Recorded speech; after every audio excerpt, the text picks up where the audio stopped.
Hey, Cousin Internet, it's me, Cousin Todd, with Mama's Comedy Show. And with me is Cousin Jaimz. Hello. And Cousin Tony. Jaimz, talk. Eventually. Talk. I'm talking. Keep talking. Talking in the microphone. Talking for Todd in the microphone. It's kind of sing-song talking. Yeah, all right. Now, better? just so I have a witness, do you hear how quiet she was doing that? I'm talking. And then in 2 seconds, she's going to go, oh, my God! And it's only because you're wearing headphones and I want my to cause God. you pain. No, it's because I can see the levels on the computer. When I say hello, I always say hello. Yeah. So how was your week? Good. Busy. Yeah. As usual. But yeah, lots of cool stuff happening. Lots of cool stuff coming up. Like what?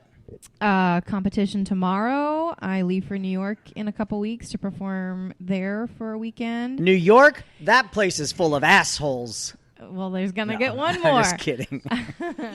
You're doing that just because Beth's going to kill you. And then my kids leave for Tennessee for 3 weeks. So yeah, it's been good. How are you? I'm good. I really like New York. I have my favorite place to go when I go to. I mean, obviously, I like to do the touristy, cheesy pizza places. I love the touristy stuff. Yeah. I like going to all of the Ghostbuster sites. Oh yeah, for sure. The library right now has a whole bunch of facade stuff out front of it because they're redoing some stuff. Well, it did when they were filming the movie too. Yeah. True. But my favorite kind of place that I have to go is in Soho, and it's called Peanut Butter and Company. Oh yeah, I've heard about that place. And it's just peanut butter sandwiches, just different kinds of peanut butter sandwiches. So allergists have to not even go near it. Oh right? yeah. Are you allergic to nuts? Not at all. Good, because you got a little right here. Yeah. I'm not allergic to nuts, but I don't like balls. Yeah. At all. So at all. They have one that was called the Pregnant Lady, which is like peanut butter and pickles, and I get the Elvis every time I go. Is that the peanut butter and banana? Yeah, peanut butter, banana, bacon. Thank you, love. It's so good. But they actually sell their brand of peanut butter at grocery stores. Is it specially made for the place? They have different flavors of peanut butter. Like the one that they sell. Oh, I like peanut butter and honey. That's always good. They have cinnamon swirl peanut butter. Nice.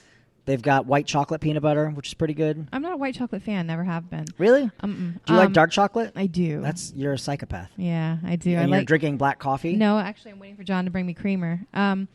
There's a lot of cool stuff I get to do in New York because I have a couple cool connections. Like one of my best friends is the operations manager for the double-decker bus tours. Yeah. So I can do all the loops of that, and you can get on and get off. So you can go all over the city without having to, worry about transportation or going underground. When I graduated from high school, you graduated? My friend Brad and I, we got given to us tickets to New York and to a few Broadway shows and off Broadway. What'd you see? We saw off Broadway. We saw the Fantastics. Oh yeah. On Broadway, we saw Beauty and the Beast and Grease. Gay. And but so when we got off the plane, walking through the airport, this guy comes up and he's like, "Cab?" And we were like, "Yeah, cab." And he picks up our bags. Right. And he walks outside to a cab. Right. And puts the bag, or no, he's holding the bags, and then he's like, "All right, $5." And we went, he said, your luggage? Yeah, he said $10 first. He was like, $10, and we were like, "What?" He's like, $10, and we were like, "Oh, it's a fucking scam." Yep. And he still had our bags in his hand. Yep. So meanwhile, we're like, we're gonna have to chase this fucking guy. So I was like, tell you what, I'll give you $5 because you got us, but let go of my bag. Yeah, totally thought because and I'm assuming that's what you do. You go, these people are going to think I'm a cab driver. Yeah. And then the implication that I'm going to run off with their shit will make them pay me something. I love doing the double-decker bus tours because you get different personalities with each tour guide you have. I've been on a double-decker bus tour because I've ridden rides at Universal Studios. Mm-hmm. Okay. So you get to hear different stories about the city, and then you also get to find out about places that you wouldn't necessarily think about, like cool little hole-in-the-wall places, really good restaurants, and... No, yeah, exactly. You don't go to Times Square and eat an Olive Garden, except for that Olive Garden. You eat at that one for sure. And then I'm in an off-Broadway show, so I'm a little excited to say that. What's the off-Broadway show? Is this the Joe's thing? Yeah, it's Overheard at Joe's. What is the show? It's it started here in Orlando at Fringe, and it was Joe's New York City Bar here in Orlando. Right. Started by Christian Kelty, and the premise is everyone deserves to be heard. and it's a immersive theater experience. The bartender and the staff of the bar are the cast. Is it the same show, Joe's? It's similar, but they've tweaked it, sure. And every show is different because every discussion is different, every audience is different. I mean, I've been to a bunch of them. I really like them. Exactly. But just with the name change, it made me think that it was something else. Thank you. Because it's in New York. It can't be Joe's New York City bar, so he switched it a bit. It's cool because it literally is right off Times Square at McHale's Bar and Grill. And it's a little intimate setting in the bar. They have like a private area for it, 45 seats per show. Is it like because in their regular show, you're just sitting around a bar. You're not like in a theater. No, you're in a bar. You're in a working bar. And I think at this one, too, you can actually get food because it's also a pub. Yeah. So, this is going to be my first experience. I got to audition for it last year, and he ended up not doing it here again because he got to take it to New York. And, he gave me this opportunity, and I'm super psyched. I'm performing 3 days, the 28th through the 30th, and I still don't know what I'm doing yet because that's kind of the organic nature of the show is you kind of create your character with the other characters, and I get up there Thursday morning and I perform Thursday night. So. Yeah, Ali did that. Ali did that for them. Ali did it really well too. And he went to the Edinburgh Festival. Yeah. That's a really cool show. I had a concept for a show that was similar in the sense that you as the audience were observing, but as a part of it. But I'm going to do that too with Sleep No More. I would love to see that. Yeah, I'm going to see that on Sunday when I'm there. The difference. The one that I wanted to do was an active hostage situation. Isn't that called Your Girlfriend? No. But no, the premise was you're there at a police station and a guy gets loose. And, oh, shit. And everyone in the audience, you're technically reporters who are doing a story. And the story of the guy who was arrested and the hostage negotiator is really the story that plays out while everyone is part of it. I thought of you the other day because I know we discussed some ideas that you have for something for a future Friend show possibly. I can't do it now. I know. I saw the movie that's coming out and I was so pissed off. Mother puss. I don't know if it was just obviously a bad timing kind of thing or... Well, I mean, I've had that idea for years. I still think your idea would work, but it might have to wait a few years. I had that idea. That's something that fucking sucks. Yeah. Because you have brilliant ideas and don't do anything with them? Yeah. Yeah. Totally my fault. And I know that's honestly why I started writing. Yeah. Because good. Doing other things like a full-length play, like I used to do plays every year. Yeah. I used to write an original play every year. I would go to, I think I have your show, like all your show shirts. But the thing is you have to rely on other people. Yeah. And especially if you want to work with talented people, everyone's schedule is so busy. It's like herding cats. That's what I always say. I am a cat herder. And honestly, writing novels was the first time where I went, this is just me. Yeah. And if I delay on something, it's my fault. Yep. And then what did I do? I wrote a book and then sat on it for 4 years. And as soon as you publish it, bam. Yeah. I sold 3 copies yesterday. Just sold another one now. What's your take back on that? Is it pretty good, or it's good. I get 70%. But I'm selling on average. It's slightly more than one a day. But you make money off of Kindle Unlimited, which is pages read, right? Yeah. And that I'm averaging over 2,000 pages a day. So you're a millionaire. Yes. No. It's. I think it's like less than a penny a day.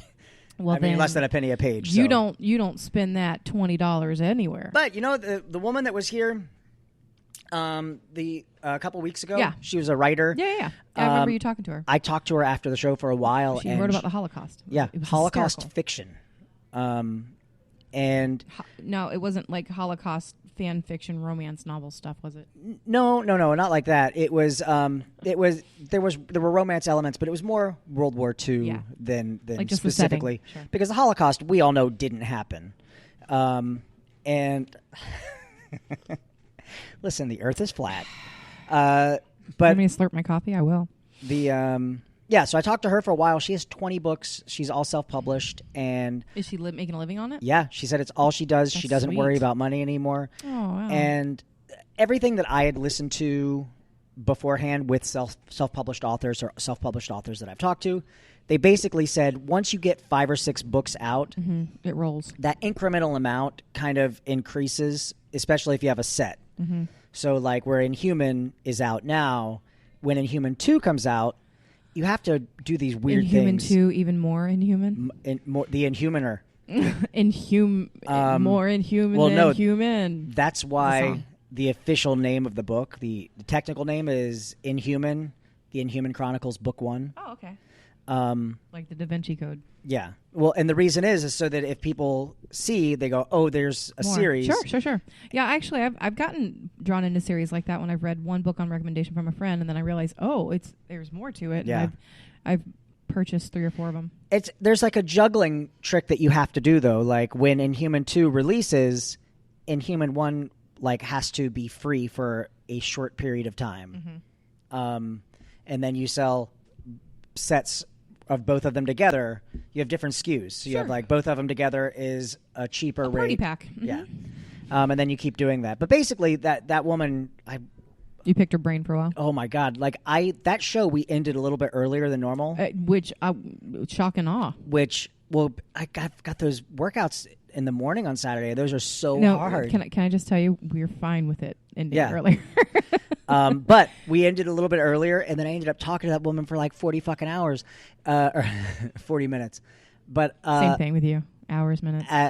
She gave me the name of one of her books, and I looked it up, and she had like 1,200 reviews on it. That's amazing. Yeah. So we had a fancy author in our audience. Yeah. She's doing well. That's really cool. I'm excited to dive into something that's a little outside of my comfort zone. I mean, it's improv, so obviously I feel comfortable doing that. But the dance? No, the show. Yeah. Oh, I thought you were doing improv dance. At Joe's. Oh, gotcha. Tomorrow's improv dance. I'll tell you about that in a minute. Beth, since you're just sitting here like listening, did we do a good enough job explaining what Joe's is? Do you get it? I've seen it. Oh, you've seen it. Like, let's give it its due. Its elevator pitch? Yeah. Okay. So Overheard at Joe's is at McHale's Bar in New York City, and it's playing 10 limited engagement performances. I am in the performances the 28th through the 30th at the end of the month of June.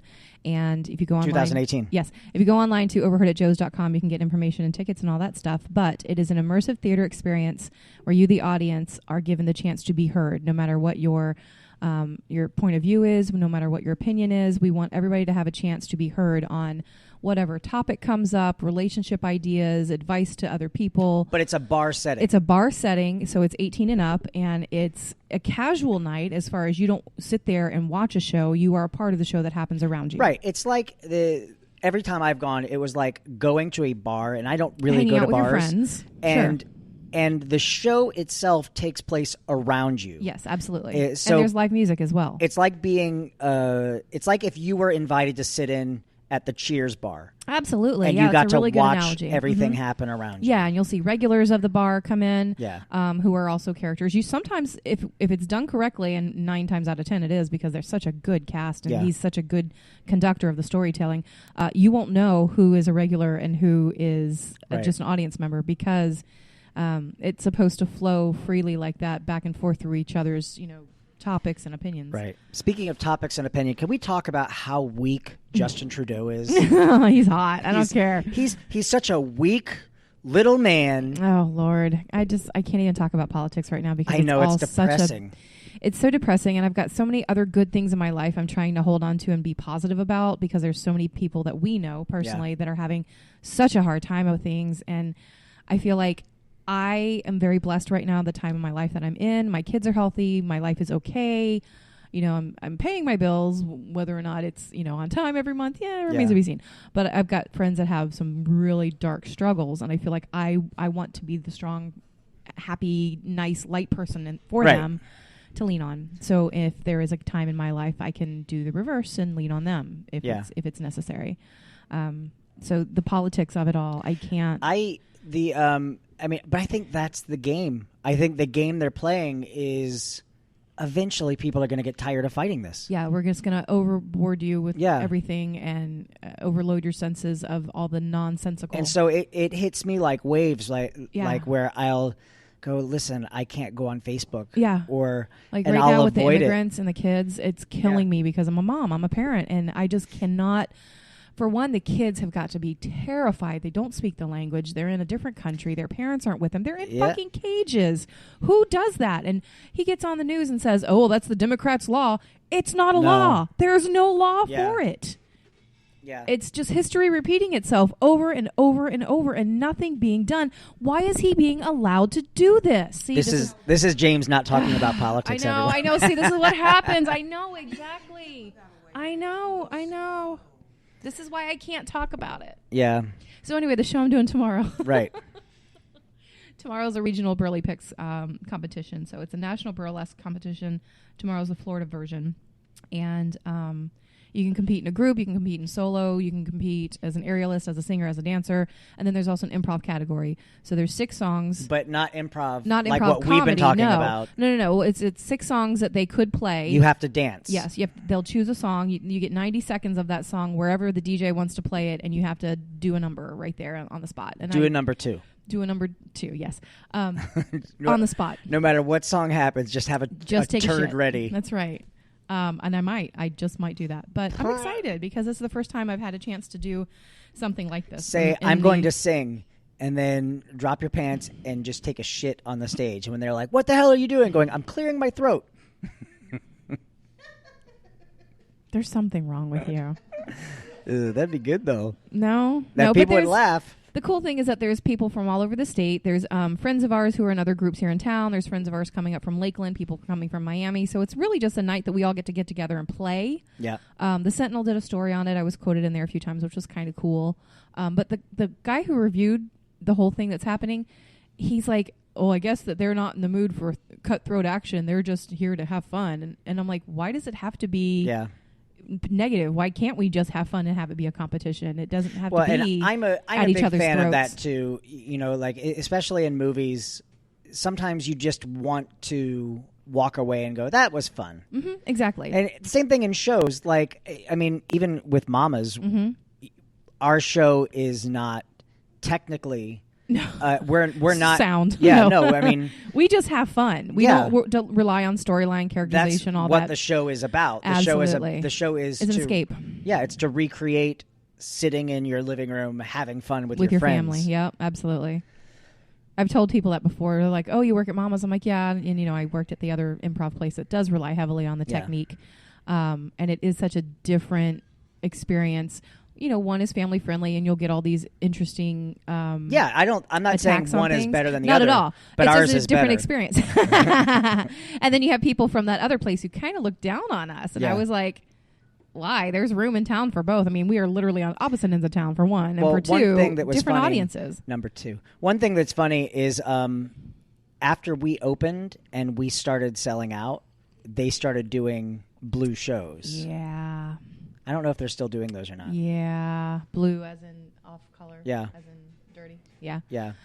They're not doing necessarily blue shows per se, but they are doing the stand-up. They are having Pepe. He does his nights, and his nights are not family friendly. They have to do something because and now they have bar. Rent is expensive out there. Yeah, I think they have some kind of deal with the city, though, because of the city arts. Oh, really? Mm-hmm. Fuck, we need to do that. I know, right? Do we need to go promo? No. I don't know. So I'm so glad Tony's here. Yeah. Yeah. He's been gone. He's been in prison. But what I was saying is the conflict thing. We've worked really, really hard as a community here in town for everybody to play well together and to foster the idea of building each other up and promoting and, the whole love and acceptance. Whatever you do it. Do it to the best you want to do. I will love you for that. Unless you're brown or a woman. That's not true. Not in burlesque for sure. So yeah, I was surprised that he kind of took that turn on the article of, I guess that they're not in it for the competition. Well, it is a competition, so obviously we're here for a competition. Yeah. And then he's like, well, why is there a competition for this sort of thing? Well, because we want to see who can do really cool stuff. Why not? Weirdo. Yeah, but also if you have fun, that's going to translate to the audience. And ultimately, that's ultimately the bottom line to any show. We've done shows here, too, where we've said, ooh, this audience is kind of a different audience. Yeah. Like they're not connecting with us, and we have to change our technique to what we're doing. Well, what I figured is he's somebody who's not in the circle, so he doesn't get the camaraderie. Right. So, camaraderie. So hopefully he'll be there tomorrow night, and he'll kind of get it and understand a little better. But I guess that's what people think outside of the circle is, if you have a competition, you guys are going to be at each other's throats, and it's going to be, who's going to take each other down, and it's just not like that. In town, I don't know if they're...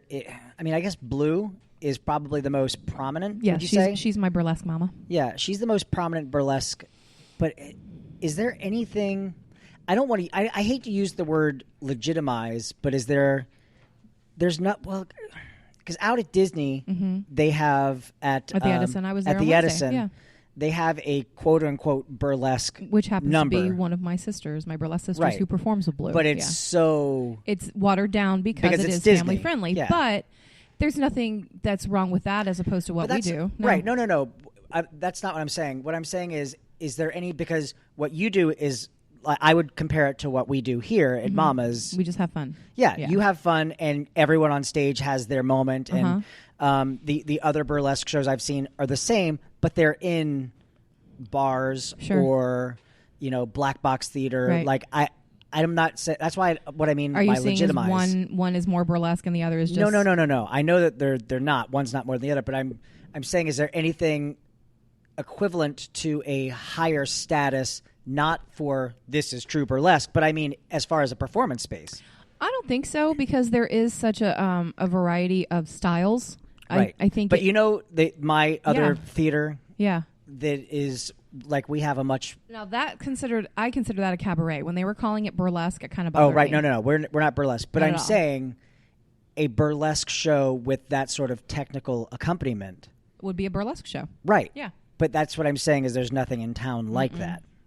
No, but I mean that's the cool thing about it is that it's its own thing, whatever space it's in. Like it could be stripped down to bare to the walls. I also think people don't have a good solid understanding of what burlesque is. Really, you don't think so? I don't think so. I think if you It's say the art- burlesque the simple burlesque definition, the art of the tease. Right. That's it. But if you say, hey, do you want to see a burlesque show, to a random Joe on the street, they're going to think, oh, strippers, girls flashing their titties. Right. That they don't understand that there is art. Well, not just an art, but there's a strong sense of humor that goes along with it. There's a lot of it. It could be drama. It could be storyline. But there's more to it than absolutely. a girl with tassels on her titties. Absolutely. And there's a lot of times no tassels and no titties. Right. Because there's boylesque as well. They should put one tassel on then. Just a condom with a. But there is actually with the end of something that like a drapery. There's assholes tassel. now too. Asshole tassels. Tassels. And tomorrow night, one of the competition. When is Trump going to do something about this? One of the categories is Master of Tassels. So you have to put a tassel up your butt. No. You got to launch That's a tail. That's a ponytail. You can a ponytail. That's a ponytail. A brony. No, I've seen anal plugs that have the tails on them. You know what they should do while we're doing a podcast? Blend things. Yeah. I don't know if you can hear that. Probably you can probably hear that. But no, I'm fascinated with the burlesque shows here in town.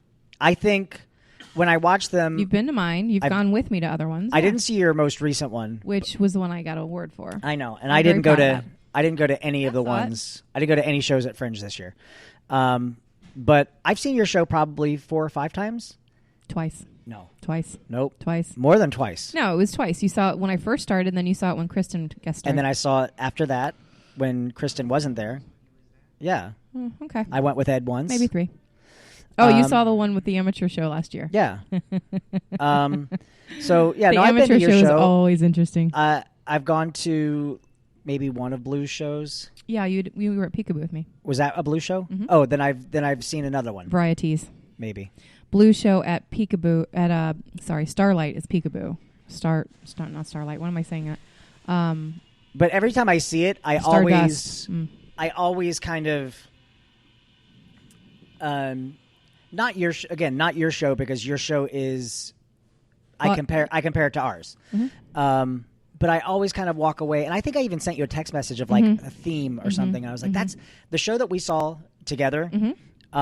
Like I walked away going, it was a Christmas theme, I think. I don't remember which one it was.